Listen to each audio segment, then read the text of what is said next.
Hello, it's Amazing Amanda of Feng Shui Hooray, your Feng Shui facilitator, back for another episode. Today we're going to talk about Feng Shui stories, and I'm going to share with you some of my experiences in Feng Shui. You've probably watched my other episodes where I show you what's involved with my consultation, but we haven't gotten into really looking at different situations in different homes as far as how they relate to health or psychology, maybe even to chi movement. So I have a list of some of my favorite books that I'm just going to rotate as I tell you some Feng Shui stories. So our first story has to do with psychological disorders. This home I visited was an extremely dark home, and the resident had bouts of depression, some confusion in his life.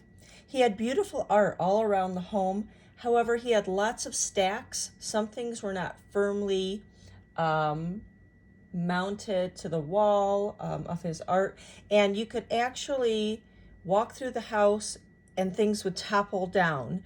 And that indicates to me, even before looking at flying stars, something's going on psychologically. The house is way too dark. That could be a problem contributing to depression. But also, it relates to his life. I could see how things in his life could be built up and then tumble down. His life could actually, you could see in his house how his life comes crashing down around him. So naturally, we did everything that we did. I made my recommendations to clear up the clutter, clean up, stop specifically making stacking piles, etc. But we'll go on from there, and things have gotten a lot cleaner and brighter and clearer for this gentleman. Another one that I was kind of floored at is called, another story is called Sleeping on the Stove. When we find a place to sleep in Feng Shui, we want to be sleeping on in a good sector of the home with good numbers, in a good direction. A lot of times Feng Shui practitioners will say, don't sleep under a window. Well, it's because windows are a little less stable than a wall, but windows used to not be insulated. They used to be cold and drafty, and it's not that way so much anymore. So sometimes windows don't bother me as far as bed placement. However, this person that we're specifically talking about was a new member to a family. She was an older woman. She had moved into the house, and there were a lot of sexual and promiscuity, dalliances happening in this otherwise very calm house. It bothered some of the people that she was with because it was extreme. And in the house, as I was doing my assessment for other things, I find this woman was sleeping with her head on the other side of the stove. We changed some things around, but that was an interesting story with an interesting outcome. You want to make sure you know what's on the other end of your head while you're sleeping. Bathroom piping and water and piping is not good. An internet router on the other side. A stove. That's some pretty fiery energy there. Another story that I have has to do with health, and it has to do with people actually being attracted to the health problems that they already have. I knew a husband and wife combo. They were interested in buying a house, and they bought one. Well, there were a couple things about this house that really resonated with what was currently going on in their lives. And you see this all the time in Feng Shui.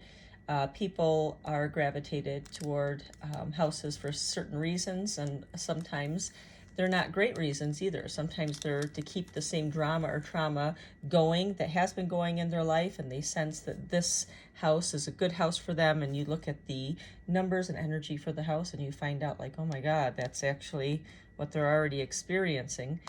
This house in particular was an interesting house because when I first did the numbers, it didn't really make sense for the couple. Then I realized that this house was on the street. It's a townhome. And the facing of the house, where you take the facing numbers, where a lot of times the front door is, was facing the street, but it had no front doors. This was a townhome complex, and you had to walk around to the inside of the complex. You had to go up an extremely long flight of stairs upwards, which always makes chi hard to come in, and come in a back door. Well, this really inhibits chi getting in the house, and there's a number of things that we can do to help the chi get in a house like this, or a house that's, let's say, in a canyon and it's way up on the wall, or in the canyon wall on stilts. There's ways that you can draw the chi up and in the house.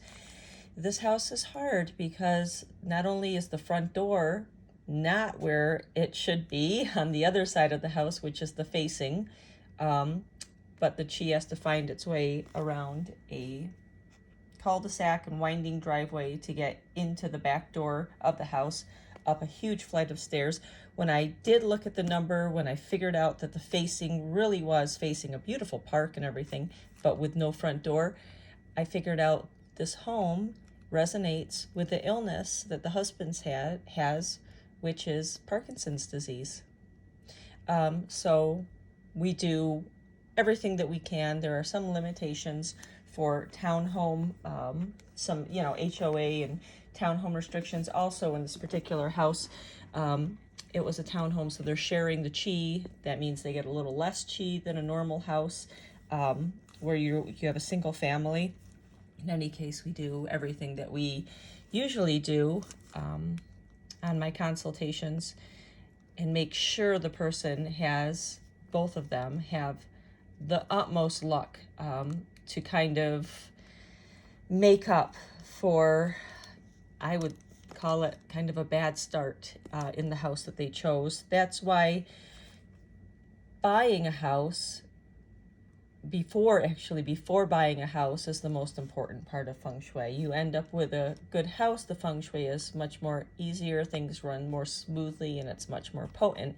If you buy a house that doesn't have great numbers, great ease of chi flow, then you're going to have to work on that first before you get to the good stuff. My next story is called The Front Door Doesn't Work. This was a case study that I did with a woman who had OCD problems. She had some psychological issues happening. A very nice person, very competent, smart woman, and a lot of stress because she was a single mother. She had a couple things going on in her home, or outside her home, I should say. They had a bus stop outside the house, which can cause kind of a lot of energy kind of swirling around near the front of your house, and not knowing people that are always in front of your house. And she didn't have a footstool in her front yard. Well, what does that mean? In form school Feng Shui, we like to have the energy of a home kind of grounded somehow, maybe with a little fence, maybe with a couple stones, maybe some shrubs, some landscaping at the foot of the house, so the energy doesn't all come spilling out. Well, we talked about this and that, and then naturally I thought she was using her front door, but I asked, no, she was not. The front door had no lock, and she couldn't afford to put a new doorknob and a new lock on it. She had it somehow barricaded, and she was coming into an entrance into the kitchen, and the entrance was a really, really horrible combination. It was, I think it was a 5-2 combination, so she's flapping the chi and activating bad energy every time she comes in. We worked it out, so, I basically told her, you really need to start using your front door. And, it was difficult for her, and I said, there really is no way about it. You need to use your front door. She never ended up using her front door. Instead, she got a fountain and she put it out in front of the house to generate some movement and activity, because there were great numbers at her front door. But hey, I do my job by recommending, and it's and helping the client to do that. But, you know, if they're resistant to it, then I really can't help with that. Here's another story called Where Does the Chi Go? I had a client who had a front door that was very much set back and around the corner. Next to her front door, she had a huge, like 4 foot by 3 foot grate right next to the front door that went to a drainage area of the house. And we talked about covering that so water could still get through, but her chi was not escaping down the drainage gate before it got into her front door. Then when you entered the front door, it was a downward stairway that went down. So if the chi even found her house, then managed to have some chi left before it disappeared in the drainage door and she opened the door, then it would fly down into her basement. We need nice, even, easy to get chi movement in a home. So this person was an extremely receptive person, and she was able to do the necessary mitigations. So we put a gate across to block the chi movement. Chi is like water, so we put a gate across the downward staircase, so when the chi did come in, and she also blocked off the grate so water could still get in, except it wasn't a grate that you could see going down into the earth. And so when the water did come in the door, it would no longer fly down the stairwell. It would instead be deflected off into the living room. In Feng Shui, we try and find a way. I still have a couple stories left. This next story is called Artwork in the Garage. I worked with a successful artist, and him and his wife had a beautiful, beautiful home. Just absolutely lovely. Well, after we got through the home and all the rooms and the yoga room, etc., the new room, which was going to be the studio eventually someday after they did construction, the last thing, they never showed me the garage. The last thing he said to me, you know, we figured out all the feng shui and what was going on. He was actually quite skeptical. But I can only do what I'm trained to do. So that's exactly what I told them to be doing with furniture placement and form and arrangement of fireplaces, what they turn on, what they don't, all the formulas, etc., fountains. Right before I left, the wife, this was an extremely nice couple, extremely beautiful home, said to me, "Do you want to see his workspace before we leave?" I said, "Sure."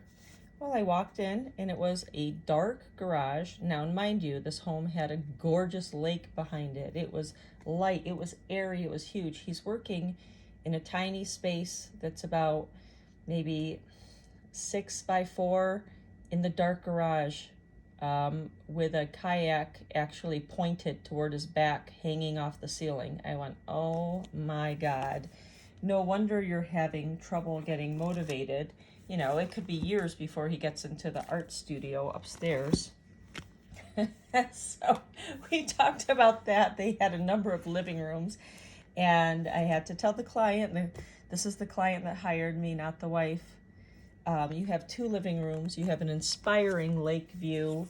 Why don't you, for a time, move your studio so you're facing the lake, and it's good feng shui numbers. The wife did not agree with that. She did not want paint in her homes and canvases when she walks in. However, it would have been extremely inspiring to him. I do not know what happened. I left it in their court. That was my recommendation after everything else about getting the ball rolling for them with their energy. Let's see what the next story is. The feet. This is a personal story of mine. This is about my feet. I've never had problem with my feet in my life until last year. strangely, the annual star flew in to my front entrance. And my front entrance has a 9 facing. Well, the 9 facing and my experience with the 3 annual star coming in, which has to do with feet and liver, made me change my ways about how I think about the number 9 in Feng Shui, which is fire, what it represents, and how to cure it. I have heard in my training some people say the number 9 in Feng Shui, fire, is an accelerator that accelerates other numbers. And I've also heard people say, my teachings, my classical teachings, that say, no, 9 is just fire and it goes with the Wu Qing, all the elements, so you just use it as a regular element. I think, because of this experience in particular, that 9 can be an accelerator in certain situations. Like when you have a 9 facing star at your front door and a 3, annual 3, flies in, and then all of a sudden, I don't know how this happened, but my Achilles tendon went out. I do not know how it happened. The only things I was doing was gently riding horses, putting my heels down when I ride, and I was walking about 5 miles a day, very slowly. I'm not a fast walker. And I've done those things my whole life without issue. So that lasted almost the whole year. I kept putting red out in the front to burn up the energy of the 3. It still wasn't working. And right before the new year, about a month before the new year, when the annual numbers kind of go soft a little bit, I identified that walking down the stairs was pulling on my Achilles. Now, I had already gone to the doctor about 3 months after it started hurting. They said, oh, there's really nothing we can do. You didn't really tear it, but I know there's like a marble-sized bump in there, and that may or may not go away. To this day, it's tender. When the 2 flew in to my home in the front and the 3 flew away, my Achilles tendon was able to heal. I rarely have problems with it now. I can walk. I do have to be careful with big hikes and not extend it too much. However, I think that the fire that I was adding to my front door that was supposed to burn up the energy of the 3 small wood was not at all working, and instead I believe that it was accelerating the 3.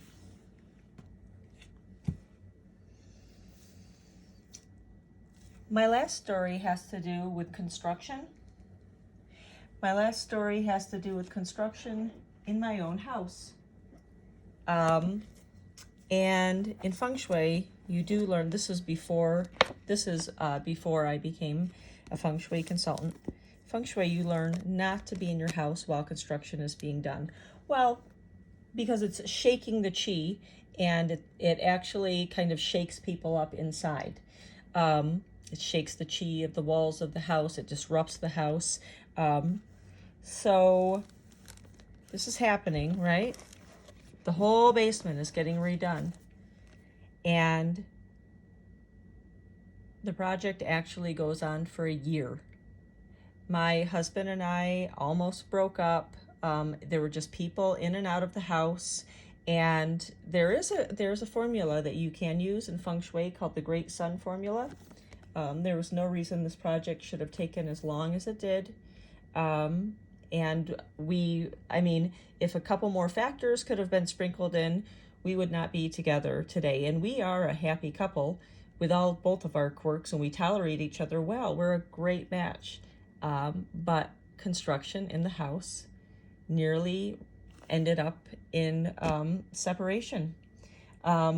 So those are some of my stories today. As you know, or as you've seen, my methodology on the other videos is such that I do a lot of the work on paper, do a lot of looking around, but that's actually after I visit the house and see what's going on. So there's a lot more than just working on paper to what I do. I want to thank everybody for watching, and I do want you to know I do remote consultations only with a video conferencing app or system like a mobile Zoom, FaceTime, or Facebook app, even Viber. There's free ones that you can get. I need to look at the house. I need to see where people are sitting, working, if there's any poison arrows facing you, kind of the layout of the house, how chi comes in, if it's light or dark, etc. All these different things I've been talking about. And then I work together with my methodology on paper that you've seen. Have a great day. Thanks so much, and call me with any of your Feng Shui needs.